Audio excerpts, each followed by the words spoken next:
Ahojte, vítam vás na svojom kanáli. Som rada, že ste sa rozhodli vstúpiť do týždňovej mini výzvy k blaženosti pre ženy.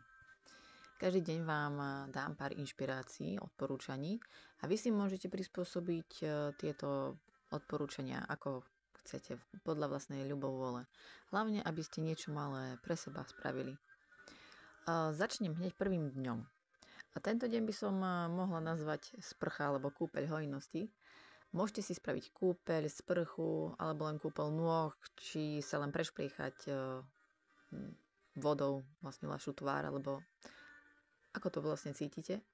Dôležité je, aby ste sa umýli tak, že si budete predstavovať, ako vás táto voda zalieva, obklopuje hojnosťou, blaženosťou.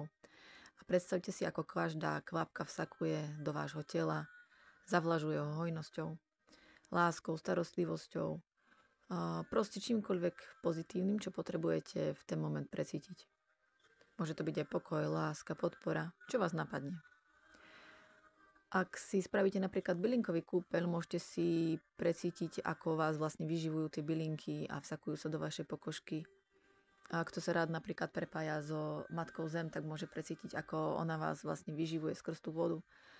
Alebo sa môžete vnoriť do vašej vysnenej reality, tým vlastne, že ponoríte svoju tvár, alebo vlastne sa prešpliechate tou vodou.